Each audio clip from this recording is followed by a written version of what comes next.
दोस्तों, दुनिया के सबसे बड़े सक्सेसफुल लोगों में से एक बिल गेट्स ने कहा है, अगर आप गरीब पैदा हुए हैं तो ये आपकी गलती नहीं है, लेकिन अगर आप गरीब रहकर ही मर जाते हैं तो ये आप ही की गलती है। दोस्तों, कुछ लोग होते हैं जो बात बात पर पैसों का जिक्र करते हैं, जो अपने बैंक बैलेंस से ज्यादा खुद को अमीर दिखाने की कोशिश करते हैं। ये सोसाइटी में अपना स्टेटस कायम रखने के लिए, दूसरों से मुकाबला करने के लिए अपनी पूरी इनकम खर्च कर देते हैं। कोई इनको देखेगा तो समझेगा कि ये तो बहुत अमीर हैं, लेकिन असल में वो अमीर नहीं होते, बल्कि वो अमीर दिखते हैं। ये दरअसल नकली अमीर होते हैं और उनका माइंडसेट होता है पुअर माइंडसेट। दोस्तों, हर कोई जन्नत में तो जाना चाहता है, लेकिन कोई भी मरना नहीं चाहता। इसी तरह हर कोई कामयाब तो होना चाहता है, लेकिन उसके लिए मेहनत करने को तैयार नहीं होता। हर गरीब आदमी अमीर तो बनना चाहता है, लेकिन अपना माइंडसेट बदलने को तैयार नहीं होता। आज की वीडियो में हम बात करेंगे कि गरीब लोगों का माइंडसेट क्या होता है जो उन्हें हमेशा गरीब रखता है। चौथा पॉइंट बहुत ही इंपॉर्टेंट है, उसको मिस ना करना।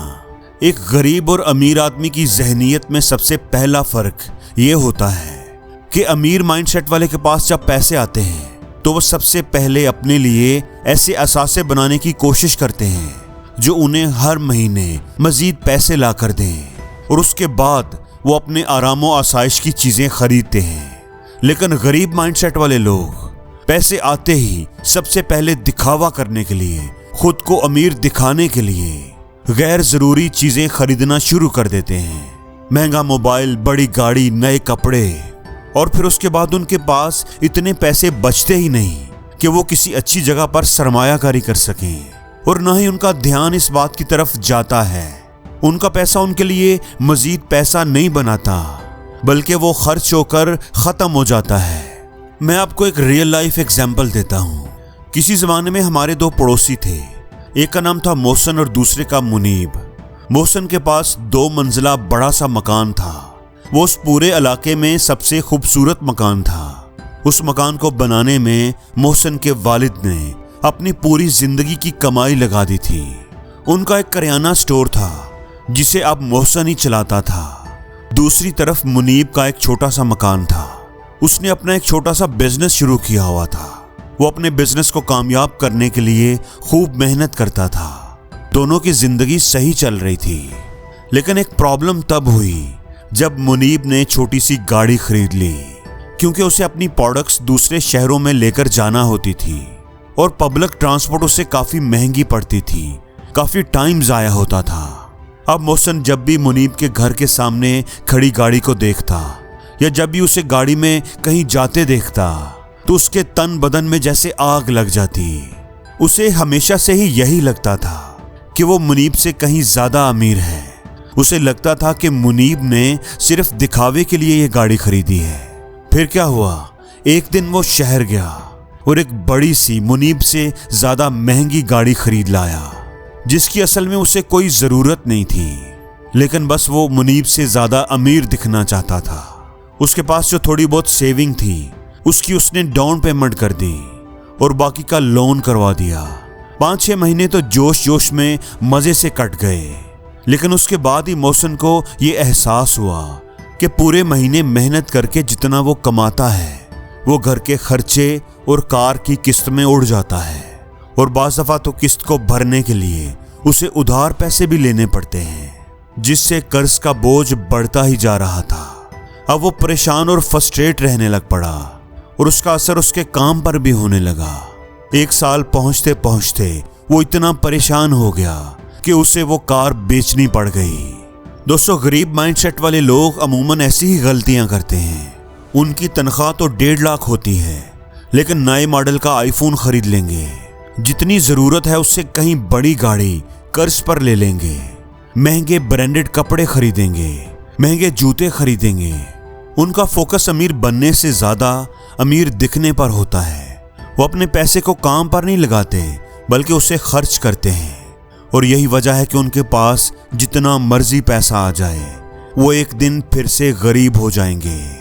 रॉबर्ट कियोसाकी ने अपनी book rich dad poor dad में बताया था कि उनके अमीर बाप ने उन्हें हमेशा यही सिखाया है कि जो अमीर मेंटालिटी के रिच माइंडसेट वाले लोग होते हैं वो पहले सेव करते हैं, फिर उस पैसे को इन्वेस्ट करते हैं और फिर उस पैसे से ऐसे एसेट्स या ऐसी इनकम जनरेट करते हैं जो उनके लिए मजीद पैसा बनाए। इसी तरह वो अमीर से अमीर बनते जाते हैं। अगला पॉइंट, अमीर माइंडसेट वाले लोग पूरी जिंदगी अपनी स्किल्स को बेहतर बनाने में लगे रहते हैं। इसी असूल को 7 habits of highly effective people में शार्पन द सॉ के नाम से बताया गया है। एक मिडिल क्लास माइंडसेट ये होता है कि हमने अच्छी तालीम हासिल कर ली है, हमें अच्छी जॉब मिल गई है, अब हम आराम डिजर्व करते हैं, हमें मजीद कुछ सीखने की जरूरत नहीं। इसलिए वो नौकरी के बाद घर आते हैं, टीवी देखते हैं, खुद को रिलैक्स करते हैं क्योंकि उन्हें लगता है कि वो इस चीज को डिजर्व करते हैं। इसी तरह बहुत से मिडिल क्लास कारोबारी लोग भी घर आकर आराम से सीरियल देखते रहते हैं। नई चीजें सीखना उनके जहन पर दबाव पैदा करता है। लेकिन अमीर माइंडसेट वाले लोग ये जानते हैं कि उन्हें अपनी स्किल्स को पूरी जिंदगी बेहतर बनाते रहना है। नई चीजें सीखना उनका पैशन होता है और यही चीज उन्हें सुकून देती है। इसलिए वो हमेशा कुछ न कुछ नया सीखते रहते हैं या करते रहते हैं, क्योंकि करने से भी तो इंसान सीखता है। इसलिए दोस्तों, आप कितने भी मसरूफ क्यों ना हो, अपनी जिंदगी में सीखने के लिए कुछ टाइम जरूर निकालें। अगला पॉइंट, अमीर जहनियत वाले लोग सबसे पहले खुद को पे करते हैं, फिर किसी और को। आप में से बहुत से लोगों ने रिच डैड पुअर डैड पढ़ी होगी, लेकिन बहुत ही कम लोग रॉबर्ट कियोसाकी की और उनकी बीवी कम कियोसाकी की असल कहानी को जानते हैं। शादी से पहले रॉबर्ट बहुत ज्यादा कर्ज में थे। वो दोनों चाहते थे कि अपनी जिंदगी को बेहतर बनाएं, लेकिन उनकी बचत से ज्यादा उनकी किस्तें थीं जो उन्हें अदा करनी पड़ती थीं। रॉबर्ट को अपने रिच डैड के सारे असूल याद थे और उनमें से एक असूल ये था कि सबसे पहले खुद को पे करो। इसलिए रॉबर्ट कहते हैं कि हम अपनी सैलरी का 20% हमेशा बचाते थे, चाहे कर्ज देने वाले हम पर कितना भी दबाव क्यों ना डाल रहे हों।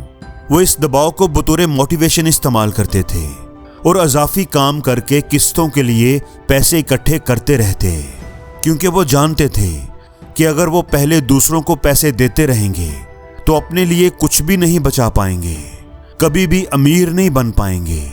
बाद में उन्होंने उन्हीं बचाए हुए पैसों से सरमायाकारी की और आखिरकार मिलियनेयर बन गए। दोस्तों, हम में से ज्यादातर लोग यही गलती करते हैं।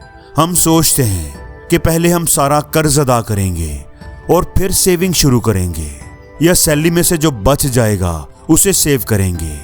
लेकिन यह तरीका गलत है।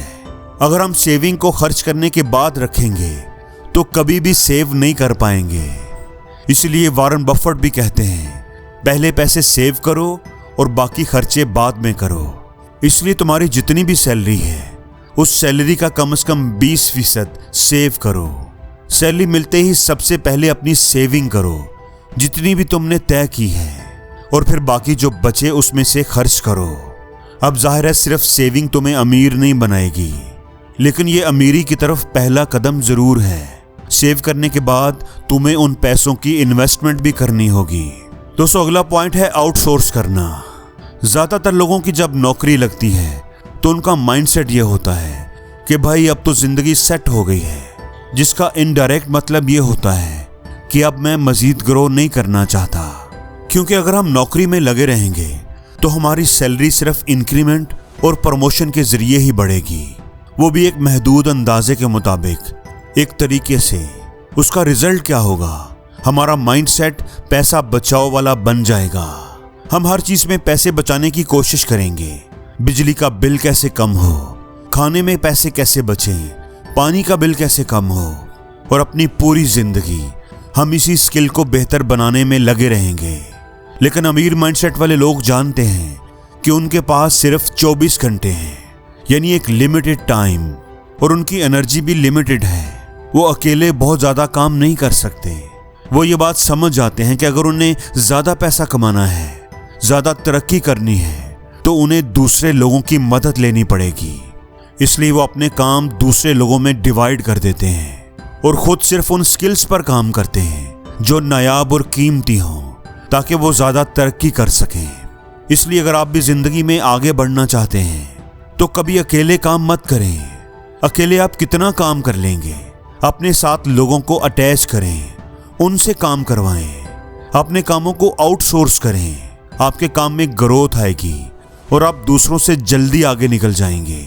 दोस्तों, अब इसका हरगिज ये मतलब नहीं है कि आप अपने सारे काम दूसरों को दे दें और खुद घर बैठकर दोबारा टीवी देखना शुरू कर दें, बल्कि आप अपने काम को प्लानिंग करने में, डिसीजन मेकिंग में, नई स्किल्स को सीखने में इस्तेमाल करें ताकि आप और ज्यादा तरक्की कर सकें।